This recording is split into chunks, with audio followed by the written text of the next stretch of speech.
Hi friends, welcome back to Mazhathulli creations. സാറ്റുകളിയിൽ ഒളിച്ചിരുന്ന ആവണിക്ക് ഒരു ഓജാ ബോർഡ് കിട്ടുന്നുണ്ട്. ആ ഓജാ ബോർഡ് ഇപ്പോൾ സന്ദീപിന്റെ കയ്യിൽ കൊടുക്കുന്നു. അനഘയും മീരയും ഒക്കെ അതെടുത്ത് വെച്ച് നോക്കുന്നുണ്ട്. ഹോളിൽ ബാക്കിയുള്ള എല്ലാവരും നിൽക്കുന്നു. ആ ഓജാ ബോർഡിനെ കുറിച്ച് ആതിര അവർക്കെല്ലാം പറഞ്ഞ് മനസ്സിലാക്കി കൊടുക്കുന്നുണ്ട്. ഗുഡ് സ്പിരിറ്റ്സ് പ്ലീസ് കം എന്ന് പറഞ്ഞാൽ മരിച്ചവരെ കാണാൻ കഴിയും, മരിച്ചവരേക്ക് വരും എന്നൊക്കെയാണ് ആതിര അവർക്ക് പറഞ്ഞു കൊടുക്കുന്നത്. എന്നാൽ ഒരു പുച്ഛത്തോടെ അനഘ പറയുന്നുണ്ട്, ഓ പിന്നെ മരിച്ചവരിപ്പോ ബസ് പിടിച്ച് വരില്ലേ, തിരിച്ചു വരുമെന്ന് പറഞ്ഞാൽ നമുക്കവിടെ സാന്നിധ്യം അറിയാൻ കഴിയുമെന്നാണ് ഞാൻ പറഞ്ഞത്, സംസാരിക്കാനും പറ്റും എന്നും ആതിര പറയുന്നുണ്ട്. ഈ സമയം അവന്തികയെടുത്ത് എവിടെ സച്ചേട്ടനെയും കണ്ടില്ല എന്നൊക്കെ സന്ദീപ് പറയുന്നുണ്ട്. സച്ചേട്ടൻ മുറിയിൽ ഫോൺ വിളിച്ചുകൊണ്ട് നിൽക്കുകയാണ് എന്ന് അർച്ചന പറയുന്നു. എടുത്തെ വിളിക്കുകയാണ് സന്ദീപ്. എടുത്തയുടെ വേറെ എന്തോ തിരക്കിലാണ്, വിളിച്ചാലും വരില്ല. ഇതുപോലെയുള്ള അന്ധവിശ്വാസത്തിൽ എനിക്കും ചേച്ചിക്കും വിശ്വാസമില്ല എന്ന് അനഘ പറയുന്നുണ്ട്. എനിക്കിതിൽ ഒരു വിശ്വാസമില്ല. പിന്നെ ഇതിൽ തൊട്ട് ഇംഗ്ലീഷ് പറഞ്ഞാലുടൻ മരിച്ചുപോയവരോട് സംസാരിക്കാൻ കഴിയുന്നല്ലേ, അത് കേട്ടാൽ തന്നെ അറിയില്ലേ പറ്റിപ്പ് പരിപാടിയാണെന്ന് എന്നൊക്കെ മീര പറഞ്ഞപ്പോൾ ആവണി പറയുന്നുണ്ട്, ഞാൻ കേട്ടിട്ടുണ്ടല്ലോ, അവൾ ഓജാ ബോർഡിൽ കൊയും വെച്ചപ്പോൾ അവളുടെ മരിച്ചുപോയ അപ്പൂപ്പനോട് സംസാരിച്ചു എന്ന്. ആ അപ്പൂപ്പൻ ആത്മാവായിട്ട് വന്നിട്ട് പറഞ്ഞു ആവണിയെ അന്വേഷിച്ചു എന്ന് പറയാൻ എന്നൊക്കെ ആവണി പറഞ്ഞപ്പോൾ എല്ലാവർക്കും മനസ്സിലായതൊരു തള്ളാണെന്ന്. നിന്റെ കൂട്ടുകാരിയല്ലേ പറഞ്ഞത്, അതിപ്പോ ഉള്ളതായിരിക്കും എന്ന് അനഘ പറയുന്നുണ്ട്. അർച്ചനയോട് പോയി ചോദിക്കുന്നുണ്ട് ആവണി, അച്ചുവൻ്റെ ഓജാ ബോർഡ് ഉള്ളതല്ലേ എന്ന്. അർച്ചന പറയുന്നു, ഞാനെവിടെയോ കേട്ടിട്ടുണ്ട്, പക്ഷേ ചെയ്ത് നോക്കിയിട്ടില്ല എന്നും പറയുന്നുണ്ട്. ചെറിയൊരു പണി കൊടുത്താലോ എന്ന് സന്ദീപ് ആതിരയോട് പതിയെ പറയുന്നുണ്ട്. അർച്ചന ഇവരെ നോക്കുന്നത് കാര്യം സന്ദീപ് ആതിരയെ കണ്ണു കാണിക്കുന്നുണ്ട്. അങ്ങനെ എല്ലാവർക്കും ഒരു പണി കൊടുക്കാമെന്ന് തീരുമാനിക്കുകയാണ് സന്ദീപും ആതിരയും. ഈ ചാനൽ നിങ്ങൾ ആദ്യമായിട്ടാണ് കാണുന്നതെങ്കിൽ സബ്സ്ക്രൈബ് ചെയ്യാൻ മറക്കല്ലേ.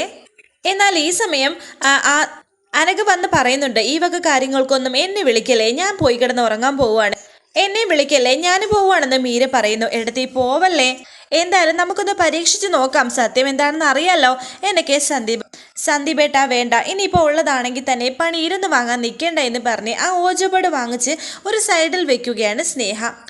ഞാൻ വിചാരിക്കുന്നത് ഒന്ന് പരീക്ഷിച്ച് നോക്കാന്നാ, ഇതെന്താണെന്ന് അറിയണമല്ലോ, നമ്മുടെ വിശ്വാസമാണോ ഏട്ടത്തിയുടെയും അനഘയുടെയും ധാരണയാണോ ശരിയെന്ന് അറിയണമല്ലോ.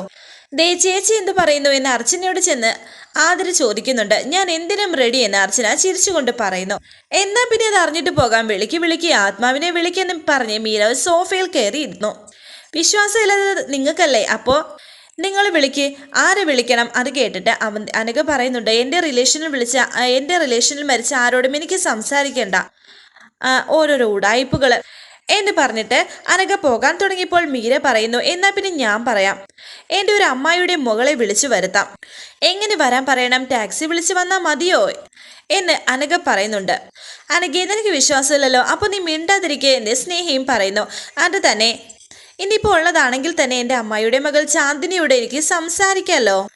ഇത് കേട്ട് പരസ്പരം നോക്കി ആതിരയും അർച്ചനയും ചിരിക്കുന്നുണ്ട്. മീര പറയുന്നു, അവിടെ ചെല്ലുമ്പോഴേക്ക് അമ്മായി പറയും അവൾ എങ്ങനെയാ മരിച്ചതെന്ന് അറിയാത്തതുകൊണ്ട് ഒരു സമാധാനമില്ലെന്ന്. പിന്നെന്താ, നമുക്ക് ചാന്ദിനെ ഇങ്ങോട്ട് വിളിച്ചു വരുത്തി ചോദിക്കാലോ എന്താ പറ്റിയെന്ന്. ഇതൊക്കെ കണ്ട് കണ്ണു തള്ളി നിൽക്കുകയാണ് ആവണി. എനിക്കറിയണം എൻ്റെ കുഞ്ഞിനെ ആരാ അപായപ്പെടുത്തിയെന്ന് എനിക്കറിയണം എന്നൊക്കെ മീര പറയുന്നുണ്ട്. ചാന്ദിനി മുക്ക് ആവണി മോളെ ഒന്ന് കാണാൻ പോലും കഴിഞ്ഞില്ല, അതിനു മുമ്പേ എന്ന് പറഞ്ഞ മീര വിഷമത്തോടെ ഇരിക്കുന്നു. കണ്ടോ, ഇപ്പോൾ മീരയടുത്തേക്കും ചെറിയ വിശ്വാസം വന്നു തുടങ്ങി. ഇനിയിപ്പോൾ ചാന്ദിനിയോട് സംസാരിച്ചിട്ട് തന്നെ കാര്യമെന്നും സന്ദീപ് വിചാരിക്കുന്നു. എന്നിട്ട് അവിടുത്തെ ആ ചേച്ചിയുടെ മെഴുകുതിരിയും കൊയിലും വാങ്ങിച്ചുകൊണ്ട് വരാൻ ആവണിയെ പറഞ്ഞു വിടുകയാണ് സന്ദീപ്. മെഴുകുതിരി എന്തിനാണെന്ന് മീര ചോദിച്ചപ്പോൾ ആതിര പറയുന്നുണ്ട്, മെഴുകുതിരി വെട്ടത്തിലേ ഇത് ചെയ്യാൻ പാടുള്ളൂ. ആതിരെ, നീ ഇവിടുത്തെ എല്ലാ ലൈറ്റും ഓഫ് ചെയ്യാനും സന്ദീപ് പറയുന്നുണ്ട്. അങ്ങനെ ആ വീട്ടിലെ എല്ലാ ലൈറ്റും ഓഫ് ചെയ്യുന്നു. ഈ സമയം ഡോക്ടർ സന്ധ്യ അബ്ദുൽ ഖാദർ ഡോക്ടറിനെ വിളിക്കുന്നുണ്ട്.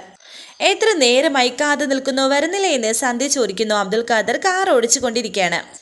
കുറച്ച് വേറെ ജോലിയിലായിപ്പോയി, ഇനി കുറച്ച് ജോലിയും കൂടി ഉണ്ട്, അതുകൂടി കഴിഞ്ഞാൽ ഞാൻ വേഗം അങ്ങ് വന്നേക്കാം, എന്നിട്ട് നമുക്ക് പുറത്ത് ഒരുമിച്ച് ഡിന്നറിന് പോകാം, താൻ റെഡിയായിട്ട് നിൽക്കുക എന്ന് അബ്ദുൽ ഖാദർ പറഞ്ഞപ്പോൾ സന്ധ്യ പറയുന്നു, ഇന്ന് വെഡ്ഡിങ് ആനിവേഴ്സറി ആയിട്ട് ഒരിടത്തും പോകേണ്ടെന്ന് ഞാൻ പറഞ്ഞതല്ലേ, നമ്മുടെ വെഡ്ഡിങ് ആനിവേഴ്സറി ആയിട്ട് തനിക്കൊരു സർപ്രൈസ് ഉണ്ട്, വലിയൊരു പ്രശ്നത്തിന് ഇന്ന് എൻഡിങ് ആവുന്ന ദിവസമാണെന്ന് അബ്ദുൽ ഖാദർ പറയുന്നു. പ്രശ്നമോ എന്ന് സംശയത്തോടെയും ടെൻഷനോടെയും സന്ധ്യ പറഞ്ഞപ്പോൾ അബ്ദുൽ ഖാദർ പറയുന്നുണ്ട്, അതൊക്കെ ഞാൻ വന്നിട്ട് പറയാടോ.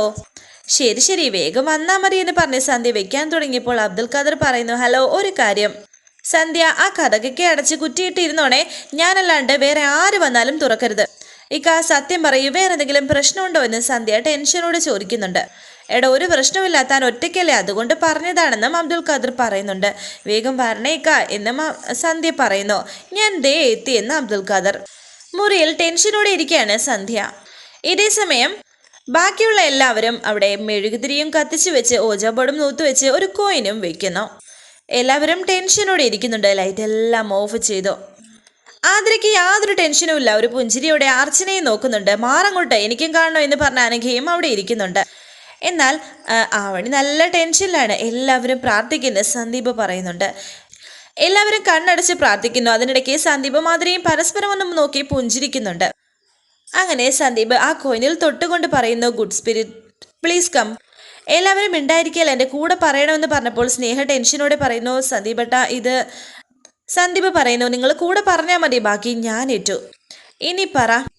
അങ്ങനെ എല്ലാവരും അത് പറയുന്നു, ഗുഡ് സ്പിരിറ്റ് പ്ലീസ് കം. അങ്ങനെ ഒരുപാട് തവണ പറയുന്നുണ്ട്. പെട്ടെന്നാണ് ഇടി വെട്ടുന്നത്. ആ ഇടിയും കാറ്റും ഒക്കെയുണ്ട്. ആ കാറ്റിലായിരിക്കണം അവിടെ ഇരുന്ന ആ ചാരുകസേര അങ്ങോട്ടും ഇങ്ങോട്ടും അനങ്ങുന്നുണ്ട്. എല്ലാവരും പേടിച്ചു. ഇടി വെട്ടിയപ്പോൾ തന്നെ പേടിച്ച ആവണി മീരയുടെ അടുത്തേക്ക് വന്നിട്ടുണ്ട്. പേടിക്കാതിരുന്ന അനഘ പോലും പേടിച്ചിട്ടുണ്ട്. ആ ചാരുകസേര ഇങ്ങനെ അങ്ങോട്ടും ഇങ്ങോട്ടും ആടാൻ തുടങ്ങിയപ്പോൾ തന്നെ അതിൽ നോക്കി എല്ലാവരും ടെൻഷനോടെ ഇരിക്കുന്നുണ്ട്. ദേ ഗുഡ് സ്പിരിറ്റ് എന്ന് ആവണി പറഞ്ഞപ്പോൾ ഷ് എന്ന് സന്ദീപ് പറയുന്നു. ആത്മാവ് വന്നിട്ടുണ്ടെന്ന് തോന്നുന്നു. വന്നു, ചാന്ദിനിയാണെന്ന് തോന്നുന്നു എന്നൊക്കെ സന്ദീപ് പറയുന്നുണ്ട്. പിന്നെയും ഇടിവെട്ടിയപ്പോൾ എല്ലാവരും പേടിക്കുന്നുണ്ട്. പെട്ടെന്ന് ആ ചാരകസേനയുടെ ആട്ടം നിന്നോ. പേടിക്കണ്ട, നമുക്ക് ആത്മാവുമായിട്ട് സംസാരിക്കാം എന്ന് സന്ദീപ് പറയുന്നുണ്ട്. പിന്നെയും ഇടിയുടെ മുഴക്കം. ചാന്ദിനി നീ വന്നോ എന്ന് സന്ദീപ് ചോദിക്കുന്നുണ്ട്. മീരേച്ചിയുടെ ഭാവനയിലെ അമ്മായിയുടെ മകൾ ചാന്ദിനി നീ വന്നോ എന്ന് സന്ദീപ് വീണ്ടും ചോദിക്കുന്നു. ചാന്ദിനി, നീ ഞങ്ങളോട് സംസാരിക്കാൻ ആഗ്രഹിക്കുന്നുണ്ടെങ്കിൽ പറയേ, നീ വന്നോ എന്ന് സന്ദീപ് വീണ്ടും പറഞ്ഞിട്ട് എല്ലാവരെയും നോക്കുന്നു. പിന്നെയും ഇടിവെട്ടുന്നു. എല്ലാവരും പേടിയോടെ അലറുന്നുണ്ട്. ചാന്ദിനി പറയേ, നീ വന്നോ, നീ എന്നോട് സംസാരിക്കാൻ ആഗ്രഹിക്കുന്നുണ്ടോ എന്നൊക്കെ സന്ദീപ് പറഞ്ഞപ്പോൾ പെട്ടെന്ന് സന്ദീപിന്റെ വിരൽ എസിലേക്ക് പോകുന്നു. സന്ദീപ് അറിഞ്ഞുകൊണ്ടാണ് അങ്ങോട്ടാക്കി ആക്കിയത്. എന്നാൽ എല്ലാവരും പേടിക്കുന്നു. ഞാൻ അപ്പോഴേ പറഞ്ഞില്ല ഇതൊന്നും വേണ്ടാന്ന്, ഞാൻ പോവുകയാണെന്ന് പറഞ്ഞ് സ്നേഹ പോകാൻ തുടങ്ങിയപ്പോൾ പോകല്ലേ സ്നേഹ, പോവല്ലേ എന്നൊക്കെ സന്ദീപ് പറയുന്നു. ഞാൻ പോവാന്ന് പറഞ്ഞ് സ്നേഹ മുറിയിലേക്ക് പോയി. എല്ലാവരും പേടിച്ചോടെ ഇരിക്കുന്നു. ഓം ഗ്രീ കുട്ടിച്ചാത്ത, ഓം ഗ്രീ ആരുടെ ദേഹത്താണ് ചാന്ദിനി നീ പ്രവേശിക്കാൻ പോകുന്നത്? അത് ഈ മുന്നിലിരിക്കുന്ന ഓജാബുഡിലെ അക്ഷരങ്ങളിലൂടെ ഞങ്ങൾക്ക് കാണിച്ചു തരൂ എന്നും സന്ദീപ് പറയുന്നുണ്ട്. സന്ദീപ് വീണ്ടും അതിരെ കണ്ണു കാണിച്ചു. ആദ്യത്തെ അക്ഷരം ടി, രണ്ടാമത്തെ അക്ഷരം ടി, പിന്നെ എച്ചും ഐയും ആറും എയും. ആതിര. ഇത് മനഃപൂർവ്വം തന്നെയാണ് സന്ദീപ് ഓരോ അക്ഷരത്തിലേക്കും കൊണ്ടുപോയത്. പെട്ടെന്നൊരു ഇടിവെട്ടി ആതിരയുടെ മട്ടും ഭാവവും മാറി. എല്ലാവരും ആതിരയെ ശ്രദ്ധിക്കുന്നു. ടെൻഷനിലാണ് എല്ലാവരും. പെട്ടെന്ന് അവിടെ നിന്നും ചാടി എണീക്കുകയാണ് ആതിര. ആതിരയ്ക്ക് ആകെ ഒരു വല്ലാത്തൊരു മാറ്റം പോലെ. മുടിയൊക്കെ ഇങ്ങനെ ഫ്രണ്ടിലോട്ടിട്ടിട്ട് ആതിര തിരിഞ്ഞൊരു നോട്ടം, അതും അനഘയെ തന്നെ. പിന്നെയും ഇടിവെട്ടുന്നു. പേടിച്ചാവണി വീണ്ടും മീരയുടെ പിന്നിലൊളിച്ചു. ആരാ എന്നെ വിളിച്ചു വരുത്തിയത് എന്ന് ആതിര പറഞ്ഞപ്പോൾ സന്ദീപ് പറയുന്നു, ദേ ഈ മീരയെടുത്തിയാണെന്ന്. ഒരു ചമ്മിയ മുഖം പോലെ ഇരിക്കുകയാണ് മീര ഇവിടെ. ഇതെല്ലാം കണ്ട് ചെറുപുഞ്ചിരിയുടെ അർച്ചന നിൽക്കുന്നു. ആതിര ആരാ എന്ന് ഒരു പതർച്ചയോടെ മീര ചോദിക്കുന്നുണ്ട്. ആതിര മീരയുടെ അടുത്തേക്ക് വന്നിട്ട് പറയുന്നു, മീരച്ചി എന്നെ മനസ്സിലായില്ലേ? ഞാൻ ചാന്ദിനിയാണ്, സുമതി അമ്മായിയുടെ മകൾ ചാന്ദിനി. സംശയിക്കേണ്ട മീരച്ചി, ഞാൻ ചാന്ദിനി തന്നെയാണ്. എത്ര നാളായി നമ്മൾ തമ്മിൽ കണ്ടിട്ട്. ഞാൻ മരിച്ചു കിടന്നപ്പോൾ ചേച്ചി നിലവിളിച്ച് കരഞ്ഞത് എനിക്ക് ഇന്നലത്തെ പോലെ ഓർമ്മയുണ്ട്. ഇത് കേട്ട് മീര പറയുന്നുണ്ട്, സത്യമാണോ ഈ പറയുന്നത്? എൻ്റെ ചാന്ദിനി മോളാണോ ഇത്? ചാന്ദിനി വീണ്ടും പറയുന്നു, ആത്മാക്കൾ കള്ളം പറയില്ല ചേച്ചി, തല പോയാലും സത്യം മാത്രമേ പറയൂ. അർച്ചനയുടെ പിന്നിലാണ് ഇപ്പോൾ അവിടെ ഒളിച്ചിരിക്കുന്നത്. മോളെ, നീ ഇടയ്ക്കിടയ്ക്ക് ഇതുപോലെ അമ്മായിയോട് സംസാരിക്കണം, അമ്മായിക്ക് വലിയ ആശ്വാസമാകും എന്ന് മീര പറഞ്ഞപ്പോൾ ഞാൻ ശ്രമിക്കാം എന്ന് ആതിര പറയുന്നു. ഇപ്പോഴാണ് എനിക്ക് എല്ലാം വിശ്വാസമായത്. ഇതിലൊന്നും എനിക്ക് യാതൊരു വിശ്വാസമില്ലായിരുന്നു. ദേ ഇവൾക്കും എന്ന് മീര പറയുന്നു. ഞാനത് വെറുതെ പറഞ്ഞതാ, എനിക്ക് നല്ല വിശ്വാസമുണ്ടെന്ന് അനഘയും പറയുന്നു. ചാന്ദിനി ഒരു കാര്യം പറയാൻ മറന്നു, എനിക്ക് എന്ന് പറഞ്ഞ് അർച്ചനയുടെ പിന്നിൽ ഒളിച്ച ആവണയെ വിളിച്ചുകൊണ്ട് വരികയാണ് മീര. ഇതാണ് എൻ്റെ മകൾ എന്ന് മീര ആവണിയെ പരിചയപ്പെടുത്തി കൊടുക്കുന്നു. അയ്യോ എന്നെ വിടേ എന്ന് പറഞ്ഞ് ആവണി കരയുന്നുണ്ട്. അവസാനം ഹലോ എന്ന് പറഞ്ഞൊരു നമസ്കാരം പറയുകയാണ് ആവണി മീരയ്ക്ക്, ആതിരയ്ക്ക്. അയ്യോ നിങ്ങൾ ആരും പേടിക്കണ്ട, ചാന്ദിനി എൻ്റെ സ്വന്തം മകളെ പോലെ തന്നെയാണ്, പാവാണ്, ആരെയും അവൾ ഉപദ്രവിക്കില്ല, അല്ലേ മോളെ? നീ എങ്ങനെയാ മരിച്ചത് എന്ന് മീര പറയുന്നുണ്ട്. പെട്ടെന്ന് ആതിര അർച്ചനയെ നോക്കുന്നു. എങ്ങനെയാണെന്ന് ഇങ്ങനെ ആക്ഷൻ കാണിക്കുന്നുണ്ട്. ഇപ്പോഴാണ് ആതിര കുടുങ്ങിയത്. ഇനിയിപ്പോ എന്ത് പറയുമെന്ന് ആലോചിച്ച് നിൽക്കുന്നു. നിനക്കാരെ ഇഷ്ടമായിരുന്നെന്നോ അമ്മായി എതിർത്തെന്നോ ആ ദേഷ്യത്തിൽ നീ തൂങ്ങി മരിച്ചെന്നോ അങ്ങനെ എന്തോ ആണല്ലോ പറഞ്ഞത്. അത് ശരിയാണോ മോളെ എന്നെ മീര ചോദിക്കുന്നുണ്ട്. ആതിര തിരിഞ്ഞു നിന്ന് പറയുന്നു, ആ ശരിയാണ്, അങ്ങനെ തന്നെയാണ് മരിച്ചത്. എന്നാലും ഈ കടുക എന്തിനാ മോളെ നീ ചെയ്തത്? അതൊക്കെ പോട്ടെ, നിനക്ക് നമ്മുടെ പഴയ കാര്യങ്ങളൊക്കെ ഓർമ്മയുണ്ടോ എന്നെ മീര പറഞ്ഞപ്പോൾ. പിന്നെ ഓർമ്മയില്ലാതെ എന്നെ ആതിര പറയുന്നുണ്ട്. ചിരിച്ചുകൊണ്ട് മീര വീണ്ടും പറയുന്നു, നമ്മൾ ഒന്നിച്ച് അമ്മാവന്റെ പൈസ അടിച്ചു മാറ്റിയത് ഓർമ്മയുണ്ടോ? ഒരു ദിവസം അമ്മാവൻ അത് കണ്ടോണ്ട് വന്നതും എന്നെയും നിന്നെയും അടിച്ചതും അടികൊണ്ട് നീ ബോധം കെട്ട് അമ്മായിയുടെ പുറത്തേക്ക് വീണതും അമ്മായും നീയും കൂടി നിലത്ത് വീണ് നിങ്ങൾ രണ്ടുപേരും കൂടി ഉരുണ്ട് എന്നൊക്കെ പറഞ്ഞ് മീര പൊട്ടിച്ചിരിക്കുന്നു. മീരയോടൊപ്പം അനഘയും അർച്ചനയും ചിരിക്കുന്നുണ്ട്. അനഘയാണെങ്കിൽ പൊട്ടി ചിരിക്കുകയാണ്. എല്ലാവരും ഇപ്പോൾ നോക്കുന്നത് അനഘയെ. പെട്ടെന്ന് ആതിര അനഘയുടെ അടുത്തേക്ക് വന്നിട്ട് നിർത്തടി എന്ന് പറയുന്നു. ഇവൾ ആരാന്ന് ചോദിക്കുന്നു. നമ്മുടെ ബന്ധുവാണെന്നൊരു താല്പര്യമില്ലാത്ത മട്ടിൽ മീര പറയുന്നുണ്ട്. നിനക്ക് ഞാൻ എല്ലാവരെയും പരിചയപ്പെടുത്തി തരാമെന്നും പറയുന്നു. ദേഷ്യത്തോടെയാണ് അനഘയെ ആതിര നോക്കുന്നത്. നമ്മൾ എല്ലാവരും കൂടി ഇതുപോലെ പണ്ട് ടൂറ് പോയത് നിനക്ക് ഓർമ്മയുണ്ടോ?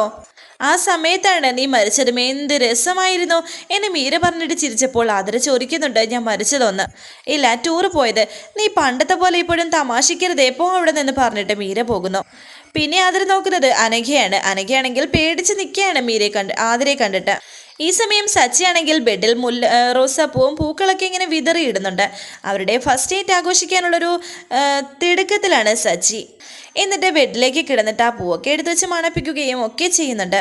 കയ്യിൽ ഒരു റോസാപ്പൂ ഉണ്ട്. അതിലേക്ക് നോക്കി ഇങ്ങനെ പുഞ്ചിരിയോടെ റൊമാൻസോടെയും ആ പൂക്കളൊക്കെ എടുത്ത് നോക്കുകയും അതിൽ കിടക്കുകയും ചാടി എണീക്കുകയും ഒക്കെ ചെയ്യുന്നുണ്ട് സച്ചിയാണെങ്കിൽ വലിയ സന്തോഷത്തിലാണ്. താഴെ ഇത്രയും വലിയ സംഭവങ്ങൾ നടക്കുന്നതൊന്നും സച്ചി അറിയുന്നില്ല.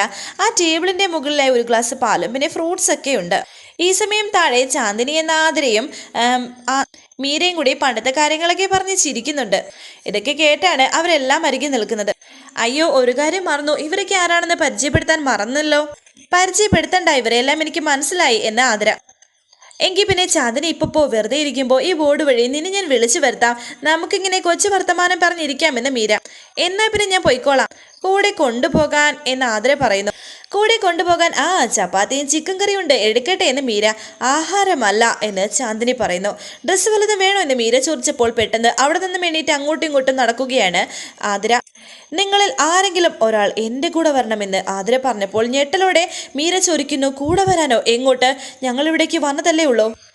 ഞാൻ പ്രേതമാണ്, അല്ലാതെ നിങ്ങളുടെ കളിപ്പാവയല്ല. കളിയാക്കുന്നതിന് ഒരു പരിധിയുണ്ട് എന്നെ ചാന്ദിനി പറഞ്ഞപ്പോൾ ചാന്ദിനി പറഞ്ഞത് മനസ്സിലായില്ല, അതുകൊണ്ടാണെന്ന് മീര ചോദിക്കുന്നു.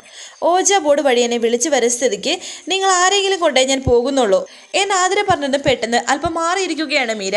സന്ദീപ് അനഘയെ നോക്കി കൈ കാണിക്കുന്നു. എന്ന് വെച്ചാൽ നിങ്ങളുടെ ആരുടെയെങ്കിലും ജീവൻ വേണോ എന്നും ആതിര പറയുന്നുണ്ട്. അത് കേട്ട് എല്ലാവരും ഞെട്ടലോടെ നിൽക്കുന്നു. വിളിച്ചു വരുത്തിയിട്ട് ചോര കുടിക്കാൻ തന്നില്ലെങ്കിൽ ചാന്ദിനിയുടെ തനി സ്വഭാവം നിങ്ങൾ അറിയുമെന്നും ചാന്ദിനി പറയുന്നു. മോളെ തമാശ പറയുന്നതല്ലേ എന്ന് മീര ചോദിച്ചപ്പോൾ, അല്ല, നീ ഞാൻ വീണ കഥ കേട്ടപ്പോൾ ചിരിച്ചല്ലേ, ചിരിക്കൂടി നീ എന്ന് അനഘയെ പിടിച്ചുകൊണ്ട് ആതിര പറയുന്നുണ്ട്. അറിയാതെ ചിരിച്ചതായി ഞാൻ ചിരിക്കില്ല എന്ന് കരഞ്ഞുകൊണ്ട് അനഘ പറയുന്നു. നീ എൻ്റെ കൂടെ വാ, നിന്റെ ചോര മതി എനിക്ക്, ദുഷിച്ച ചോരയെ എനിക്കിഷ്ടം എന്നൊക്കെ ആതിര പറയുന്നുണ്ട്. എന്നിട്ട് ആതിര അനഘയെ കൂട്ടിക്കൊണ്ട് പോകാൻ വേണ്ടി കയ്യിൽ പിടിച്ച് മുറുകെ പിടിച്ചിരിക്കുകയാണ്. അതിനിടയിൽ അനഘ പറയുന്നു, ഇതെല്ലാം നിങ്ങളുടെ ചോരയല്ലേ, അതിൻ്റെ ഏതെങ്കിലും ഒന്നിനെ പിടിച്ചൂടെ, പിന്നെ ഇതിനെ എന്നെ കൊണ്ടുപോകുന്നത്? സ്വന്തം ചോരയെ എനിക്ക് ഇഷ്ടമല്ല എന്നും ആതിര പറയുന്നുണ്ട്. ഈ സമയം നോക്കി ബാക്കിയുള്ള എല്ലാവരും മൊളിക്കുന്നു. അവിടെ നിന്നൊരു ഫ്ലവർ ബോട്ടിലും എടുത്തുകൊണ്ട് മീരയും ആവണിയും മുകളിലേക്ക് പോകുന്നു, ആരും കാണാതെ. എന്നിട്ട് സ്റ്റെപ്പിൽ ഒളിച്ചിരിക്കുന്നു. അതിനിടയിൽ പേടിച്ച് അനഘ അവിടെ ബോധം കെട്ട് വീണു. ഇതിനിടയിൽ ആതിര അങ്ങോട്ടേക്ക് ഓടിപ്പോയി. ബാക്കിയുള്ള എല്ലാവരും പോയി. സന്ദീപും അർച്ചനയും അനഘയെ എണീപ്പിക്കാൻ ശ്രമിക്കുന്നു. ബോധം പോയി കിടക്കുകയാണ് അനഘയ്ക്ക് പേടിച്ച്. വരാനിരിക്കുന്ന പുതുപുത്തൻ എപ്പിസോഡുമായി വീണ്ടും കാണാം. Thank you for watching. Please subscribe, like, share my channel.